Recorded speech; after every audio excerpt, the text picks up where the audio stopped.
We are officially recording, and welcome everybody to a summer speaker series webinar edition on Wednesday. My name is Grant Henry, one of the assistant directors of admissions at Mount St. Mary's University.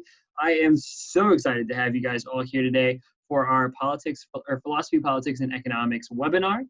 I am joined by two very special guests here today, and I'm going to turn it over to them in just a second. But before we do, just a little bit of ground rules, right? So if you guys have questions, comments, concerns during the presentation, feel free to use the chat function. Put those questions right here in the chat box. I'll be your moderator today, so as you guys have questions, I'll be sure to divvy those out to Dr. Beal Krause and also to Anne as we come through this program today.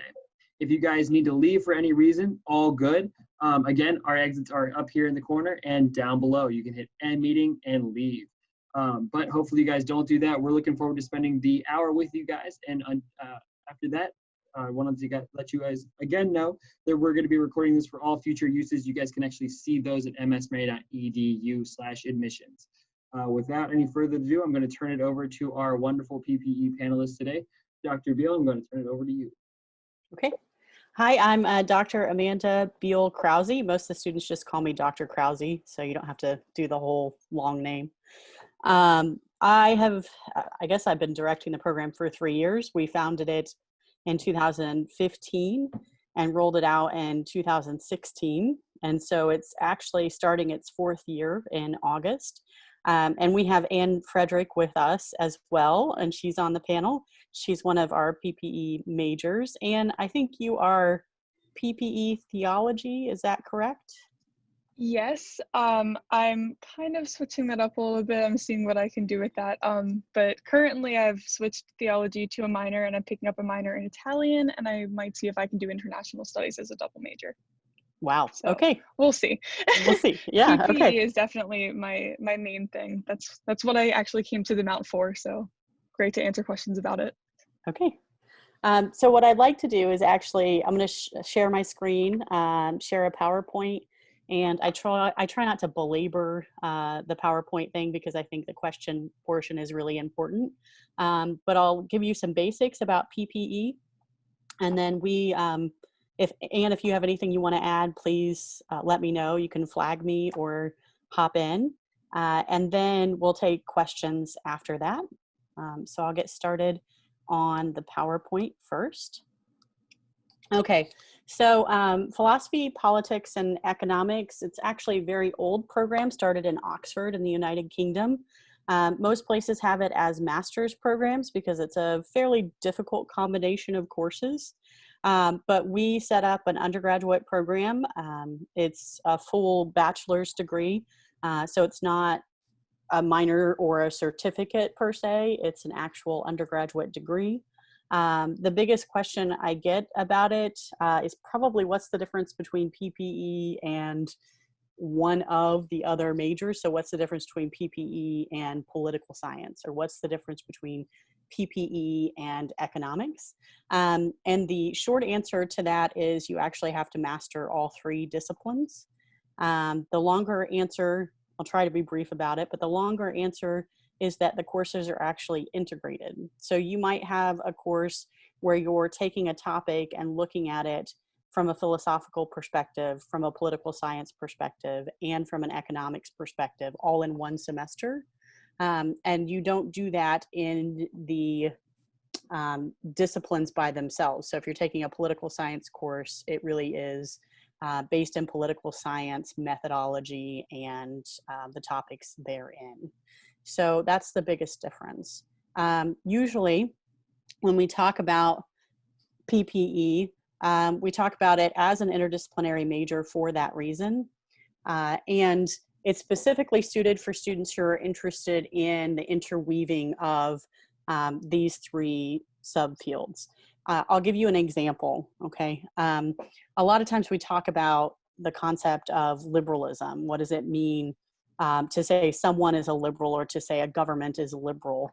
That's actually a philosophical question because there are a lot of different answers as to what it means to be liberal. And at the root base of it, it is to support freedom, but that's too broad. And there are a lot of different beliefs about how you support freedom.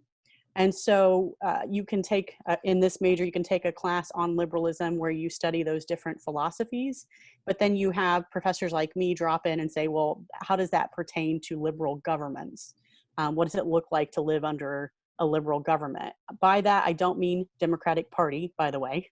What I mean is freedom, have freedom, so democracy of some sort. And so we'll talk about that, and we'll talk about why some people call the Democratic Party liberal, what that means. And then we could also look at liberal economics, which is basically free trade. And why do we talk about free trade as liberal economics? So you could do all of those things in one course. If you were taking econ, you would only focus on liberal economics. If you were taking political science, you would focus on liberal governments and liberal political parties. And if you were taking a philosophy course on liberalism, you would focus on the philosophies. And the PPE major actually integrates all three of those. So that's the longer explanation, but hopefully clear enough. I'd be happy to answer more questions about that. The other question I get is what the major actually looks like. This is it. This is the major. So we constructed this with 4 faculty members, 1 from each department plus theology. So it was philosophy, political science, econ, and theology professors came together. And then we vetted it through other PPE programs. So I sent it to Mike Munger at Duke University and Jeff Sayer McCord at University of North Carolina and said, you know, what else can we do to make this a really great program? And so actually they integrated the internship component I'll talk about in a minute. That was their main addition. But as you can see, what the major does is it asks you to take a few courses in each discipline, but then it also asks you to take some integrated courses. The ones you see in blue are courses that are taught. They might be taught by one professor, but you'll have drop-ins by numerous professors who come in and try to bring other elements of the other disciplines into those courses. And so Anne's already taken the Justice Seminar course. It was taught by Dr. Buck. He's a philosophy professor. And so the root or foundation of the course is philosophy, but then you have professors from political science and economics come in, do drop-in topics to link to those philosophies of justice, so that you can kind of see the contemporary manifestation of those philosophical theories. In this major, you would be asked to take 4 courses that do that. It's the Justice Seminar, Liberalism, Political Theology, and then the Senior Capstone course are all integrated courses. But as you can see, we ask you to take a few courses in each of those disciplines as well. So you have 2 philosophy courses, 2 econ, 2 political science, and a statistics course as a kind of foundation as well, because you need the basics of each of those disciplines before you start integrating them. Before I move on, Anne, do you want to say anything about the integrated courses, or did I kind of hit it clearly enough? What do you think? You hit it very clearly. Those have been some of my favorite classes, though. I've taken Justice Seminar and Liberalism so far. I'll be taking Political Theology in the fall. But Liberalism has been one of my favorite classes I've taken here at the Mount. It very much does incorporate everything that Dr. Krause talked about liberalism in the beginning. You have drop-ins from professors who will talk about how it relates to governments and systems. You're going to have a theology professor drop in and ask you to reflect. Oh, it just fell out. To reflect on how liberalism will relate to theological concepts. And those are the classes that I found some of the most interesting, because how the contrast and how each of these majors work together into one major is really what makes this major so great. So those have been definitely some of the best courses that I've taken. You do get a few other course options. So 9 credits in electives actually amounts to about 3 courses that you just choose on your own. And then the element that was added by the consultants we brought to campus was the internship component, which has been really fantastic for a lot of our students. It's basically asking you to go out and work in a team environment on some sort of applied research. So it could be that you're working for FEMA, or you're working for the Partnership for Public Service, and you're doing research on something for that organization. One of the students did a FEMA project where they were studying fires in campus buildings around the country and putting together a data set on that for FEMA. And so it really, asks you to apply some of the things that you're learning in the classes. Most students do the internship junior year. And I've worked really hard over the last 3 years with the Career Center to build those opportunities out. And so there's a specific list in our system. It's called Mount Hired. You can find it online. I'm not sure if you can get access to it until you actually enroll. I don't really know how that works. I think you have to be enrolled. But basically, you can go on Mount Hired and pull up a list of internships that count as PPE internships. And so we've worked really hard to not only put those together, but make it easy for students to find them on our Mount Hired system. Okay. And then one of the other big questions I get is, what can you do with a PPE major? Well, the answer is actually pretty broad. One of the reasons a lot of students like this major is because it does prepare you for a lot of different careers. And if you're like most juniors and seniors in high school, you don't really know what you want to do. Or if you think you know what you want to do, just so you know, about 30% of high school students change their major before they graduate from college. And so even if you think you know, you might change your mind, like Anne right now is trying to decide between minors. That's pretty common. It's just a factor of, oh my gosh, I got to figure out what I want to do with you have this feeling of, I got to figure out what I want to do with the rest of my life, and so you kind of debate it out. The good thing about PPE is it prepares you for a lot of different careers. I'm going to give you a list of people who have PPE degrees and where they're working, but this just gives you kind of the categories: business management, business or political consulting. A lot of students want to go to law school or get into legal services of some sort. Politics and public service is an obvious one most people are aware of with PPE. And then public relations and communication, which could be journalism, marketing, social media, any kind of communications field is also wide open for PPE majors. Okay, so hopefully even with the Zoom bar at the top, you can see what this says.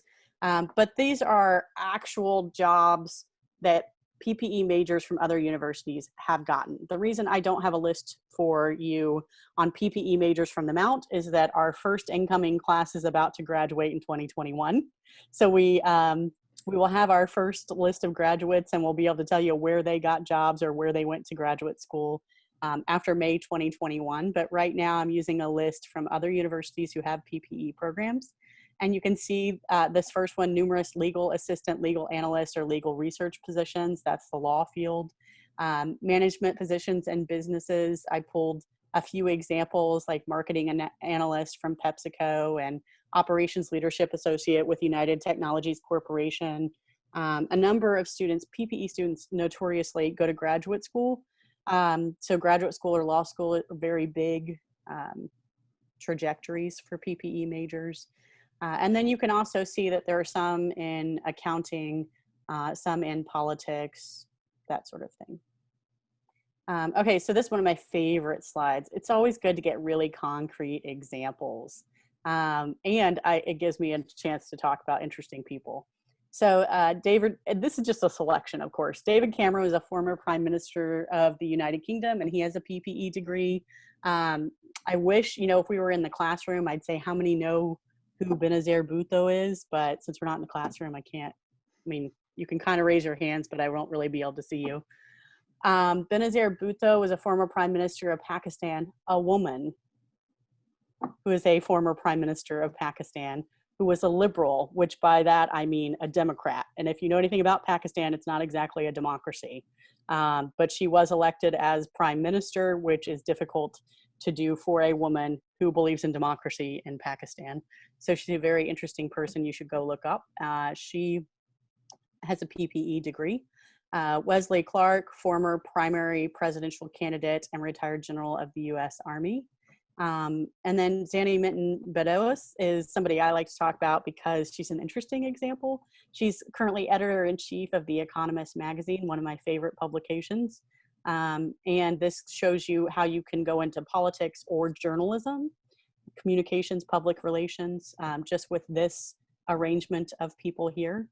Jaina Bennett is director of BBC Vision. BBC, also another really good international news source. Chris Anderson, hopefully your generation knows who this is, curator of the TED conference. So you watch TED Talks, you're watching something that was spurred, not developed in this day and age, but spurred previously by Chris Anderson.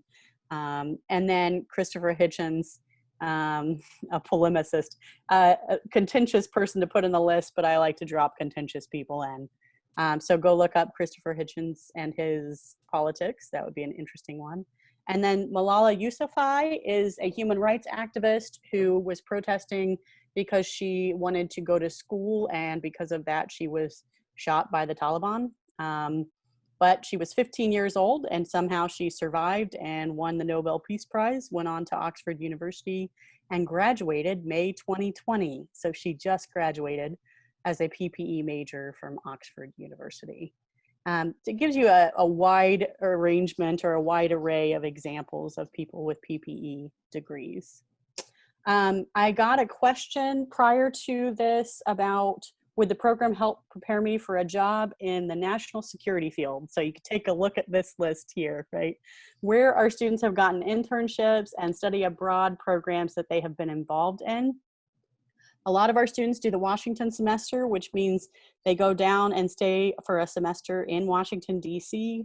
They get 12 credit hours working for an organization in DC, and then another 3 are possible with a seminar related to that internship. That's a really great avenue for getting a job. It's kind of a straight shot into getting a job.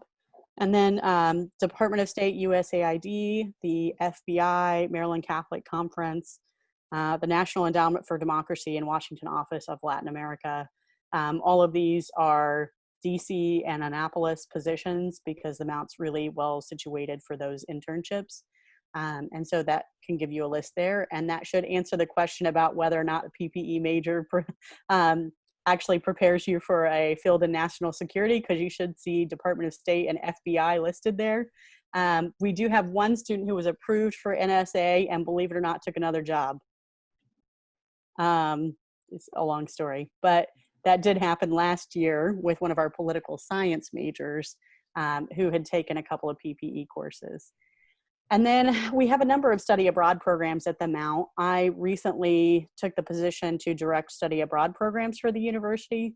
So if you have questions about those, I can answer them. But we also try to make sure that students who are majoring in PPE can fit in study abroad into their 4-year program. And there are some service trips that you can also do.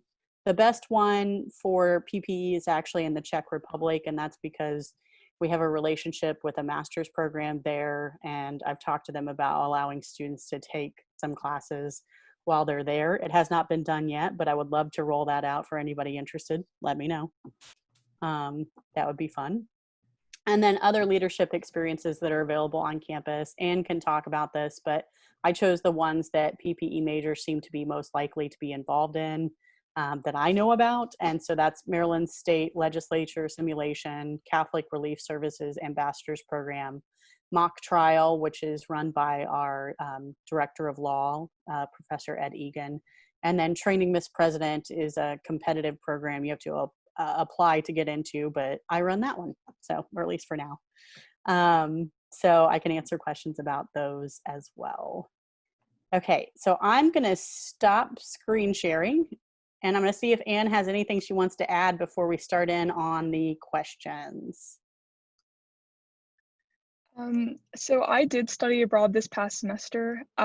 So like you said, it is very easy to study abroad as a PPE major. You won't be at any disadvantage. It's not like you won't be able to go. I went to Florence, Italy, which is a really great program. So they offered some courses like the political science of the European Union and business of the European Union. So they try to incorporate classes. An economics professor traveled with us.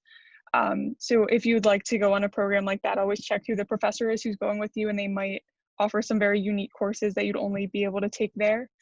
But definitely go abroad. It's a great opportunity. And there are always a bunch of other leadership opportunities in clubs and organizations on campus. This past summer, I accepted a position as an editing intern for the Journal of Moral Theology, which works out of our campus. And I'm also on a few like boards on campus that works with improving student life and the honors program. So you can also do leadership positions like that. You can use skills that you've learned from PPE definitely in those organizations. Okay. Grant, I have one other question that you sent me ahead of time that I think I kind of answered, but I want to bring up just in case. Someone asked what the economics major looks like, and I think they were asking in comparison to PPE, or at least that's the impression I had. If you look up the econ major on our website, there are a number of courses that overlap. I'd say off the top of my head, I think there are 4 courses that if you took them in PPE would be econ courses. And so those 4 courses overlap between the 2 majors, but what doesn't overlap between the 2 majors are those integrated courses that Ann and I talked about. So that's the big difference. Awesome.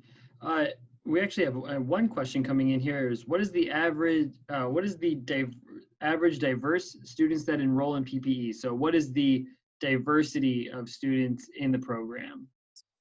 So I just looked at this recently because it's a new program and we only have 3 full cohorts. So the sophomores, juniors, and seniors are the first 3 classes for the program. And we have probably about 40% of them who are students of color, and most of those students are of African-American descent. There is one who is African. So I don't know if that answers your question about 40%. That's good. Oh, thank you. And so one question that I had, and this is a question that I get a lot from students, is they're thinking about dabbling in politics, they're thinking about doing philosophy, they're thinking about doing something in business. And so how do they choose between PPE or just a regular or a regular major in one of those 3 areas? So I would say well, this is going to sound funny. There are 2 things you need to be really good at in PPE to be successful in PPE. And if you're good at one and not the other, that's fine. It probably means you should major in something that's related to the one. Being good at what you're doing is highly important for being satisfied with what you're doing and being successful at it. And the reason I hesitate to say which 2 of these things are, I will say it, but the reason I hesitate is what you think you're good at and what you're good at are not always the same thing. Okay. So you could say, and I hear this a lot, I'm not good at math. I hear that a lot. You probably didn't have very good math teachers. That doesn't mean that you're not good at math. It means you didn't have good enough teachers to help you be good at math. That's usually the case. It's not always the case. Some people just are, you know, what is it called? Left-brained, right? And some people are right-brained. I happen to be really good at math, so I like to think everybody can be. But, you know, maybe you really are better with languages, better with philosophy. So typically, if you're really good at philosophy, but you're not really good at math, maybe you should major in philosophy or international studies instead of PPE.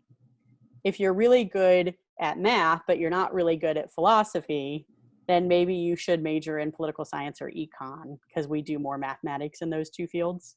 But if you're fairly good, you don't have to be fantastic, right? If you're fairly good at both of them, you can major in PPE. And that's why when I talk about PPE, I talk about it as a complex integrated program because it really does require you to use left and right brain. Anne, would you like to speak to this? She's had to take the classes, so. Yeah, I would say that you're going to need to take a statistics class. You're going to need to take econometrics. So you do kind of need a background in all of those. The liberalism and the justice seminar are philosophy based, so there are a lot of political philosophy. I'd say if you're looking to take it, the biggest thing that you need to look for is if you want the integration of all of the things. I have one friend who really likes political science, really likes economics, but has no interest in philosophy whatsoever, does not want them connected. she likes them separately. And I think that if you're asking yourself questions about how one of those fields is going to affect the other two, then this might be a really good major for you. But if you're interested in them all separately, then you might want to look into just one of those majors. Awesome. I got another question here. How would you describe the political atmosphere surrounding the students in the program, as well as the school overall? Is it more liberal, conservative, or a mixture of both? This is a fantastic question. So I'm going to give you some background before I answer. I've been to a lot of schools. So I have an undergrad degree from Indiana University, a master's degree from Louisiana State University, and a Ph.D. from University of Missouri, 3 schools. But notice all 3 of those schools are Big 12 schools. You guys know what that means? I don't know. Tigers. Yeah, actually 2 of them are Tigers. That's good. That's good, Grant. So basically it means that they're really big research-oriented public institutions, like University of Maryland kind of size, actually bigger than that. And so that's my college background, and that's what I did. And IU and University of Missouri were definitely a little more liberal leaning. Louisiana, slightly more conservative. It's in the South, right? Louisiana State. Slightly more conservative, but it had very eclectic populations on campus. And that was really interesting. One of the reasons I took the job at the Mount is because the Mount does a better job of actually, how do I say this?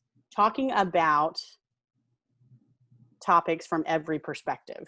So for example, if you want to talk about healthcare, one thing that we really focus on is not just merits of universal healthcare, which would be a left-leaning argument or a liberal argument, but also merits of research and development, which comes with a lack of universal healthcare. So a lot of research and development funding comes from private sources. And if you have universal healthcare, then you actually have lower R&D funding.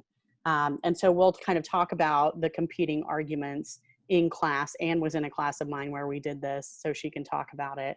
And I think that the Mount is really good about having a mixture of both. I would also say that I think that if you are good at having a mixture of both, you have to be able to talk about uncomfortable conversations in the classroom and people disagreeing with you in the classroom. And so something I really focus on, especially in my sophomore level comparative politics class, is I want to make you a little uncomfortable, because you're going to have to face some arguments that you don't agree with, and that's part of the learning process.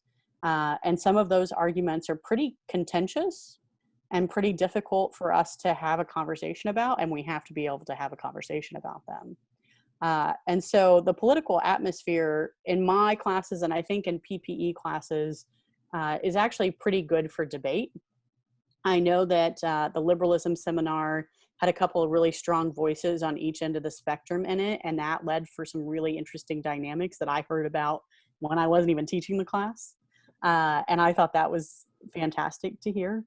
I do think if you're trying to get at kind of what's happening in our society today and some of the division and polarization and trying to ask about that on campus, I can delve a little deeper into it. But the political atmosphere is one where we have a conservative seminary and some really uber liberal professors, I won't name names, on the same campus having conversations. And that's the thing that I like about the small campus so much, is that it allows you to build enough community and trust to have those difficult conversations. Big campuses like what I went to, it's much harder to build that community and that trust to have those conversations. Anne, did you want to say anything about this? Yeah, so our professors are really great at also gauging the room. So if they notice that most of the people talking are leaning one direction, then they will try to balance that a bit, and they'll say, okay, but have you considered this other perspective? And they'll kind of be a little bit devil's advocate and try to see if they can stretch your brain a little bit, which I really appreciate. Dr. Krause does that a lot in her comparative politics course. She'll say, okay, based on research, you're probably leaning this way. Let me give you a different perspective if you haven't thought of it. And then Dr. Buck, who teaches the liberalism class and the justice seminar, I was in both of those when we had the very strong personalities and the very strong opinions. And that was a really great course to be in, especially the justice seminar, because when you have a philosophy course and the first discussion that we have is you're pulling the lever, there's a train going, are you going to direct it towards your family member or 10 strangers? You're going to get a lot of differing opinions on which one you should do. And Dr. Buck is really great at just letting the conversation go. And we had a lot of people who felt very comfortable speaking up no matter what their beliefs were, which fostered really great communication amongst all of us. And we all trusted each other that all of our opinions were respected. So it's really great conversation. If you are leaning one way, if your class comes in and there's a very, very large tilt, then be warned that your professors will try to balance you out and you will still get to hear all perspectives. So you're never going to hear just one-sided. Yeah, I actually, so the documentary and the corresponding readings I assign on healthcare were an actual example for my comparative politics class. So I assign someone who leans left. And so when I come in that day, I know all of the students have been convinced that universal healthcare is the way to go. Either universal health insurance or universal care in general. Like, I know they're all leaning, most of them are leaning left because the reading they just did. And so Anne can tell you the entire conversation is me pushing them back. And it's not because I'm trying to tell them one way is right or one way is wrong, but because I'm trying to get them to see the alternative viewpoints. And so I walk in to that class and many classes, as she said, and try to get a feel for the room and whether they responded positively or negatively to those readings, and then give them a little bit of an uncomfortableness is the point, right? Is kind of push back against whatever it is they're leaning towards. And so that's actually, I'll be honest with you, the hardest thing about online teaching, because what you need is to be able to feel the room and see how the students are leaning from the readings and respond to that. And it's so much harder to get that feel online. And so, you know, when we all had to switch to online in the spring, that was a really tough adjustment because we can't read the room in the same way. And therefore we can't necessarily push back with alternative arguments as easily. Yeah, another example in the liberalism course, so the whole class is learning about liberalism, exactly what that means. And then the last book we're asked to read is Why Liberalism Failed. And our professor, we walked into that class and he goes, all right, with what you've learned from this class, I want you to argue against the reading you just read. Tell me everything wrong with the reading, even if you agree with it. So that whole lecture was discussion based to try to argue with the philosopher that we just read about, using everything that we have learned in that course so far. Yeah. Yeah, and one of the great things, Anne probably doesn't know this, but we have a committee of people who put together those integrated courses. And so you have 4 to 6 faculty sitting there putting together that course schedule and syllabus. And we all read that book and agreed that it was a great one to spark debate at the end of the semester, and that's why it was assigned. And we've even talked about whether it'll be the same one this year or not, because we thought that it worked really well, but we're also trying to make sure we're giving kind of diverse approaches, diverse authors, diverse theories. So we reevaluate our reading list pretty much every year. That's awesome answers, guys. I really appreciate that feedback. One of the other things too, just from my experience, you know, I can absolutely attest that higher education, I went to a medium-sized school, state-run institution in Pennsylvania, Shippensburg University, and the idea of large-scale universities, medium-sized schools, is so that there are differences of opinions all over the place. And what's really amazing and what really attracted me to the Mount was they still, although private Catholic liberal arts university, it really, it still embodies the idea of higher education. Of you are here to sit in a classroom with those who think differently than you are and who come from different backgrounds of you than you do. And it's something that, you know, over the last 4 years that I've been here, I've really enjoyed seeing and witnessing firsthand, and I'm seeing it right here in this webinar and the product of that. So that's amazing. I have one last question from a student, Connor, who has the high ground, and he's asking about AP credits are accepted specifically for AP Stats and AP Government.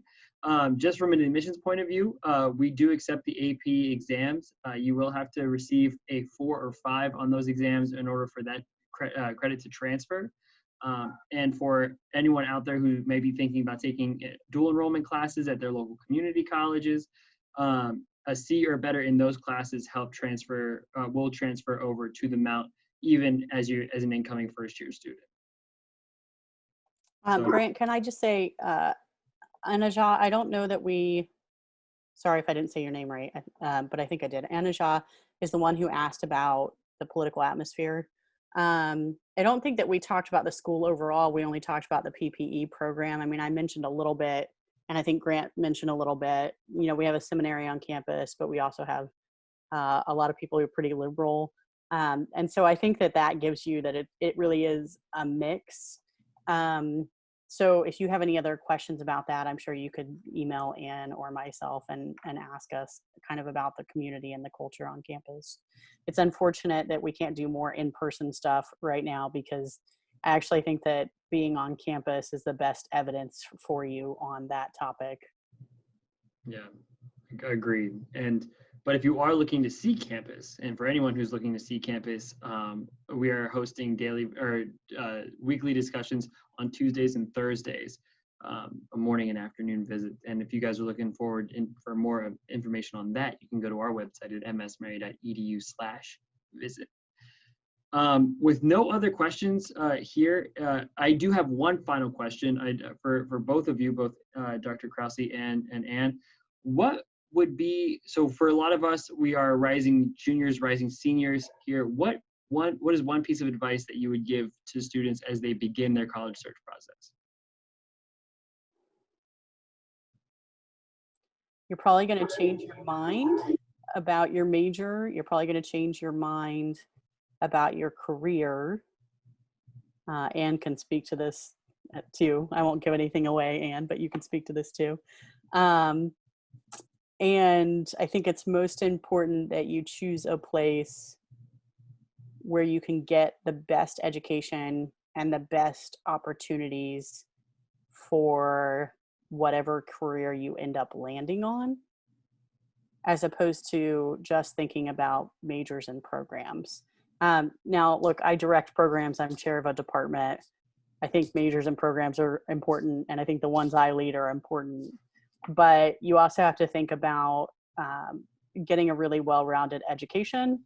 You have to think about what kinds of connections that university might have. Our alumni are fantastic, but you might want to think about that as a potential benefit. I think one of the best things about the Mount is that we have a really fantastic job placement rate.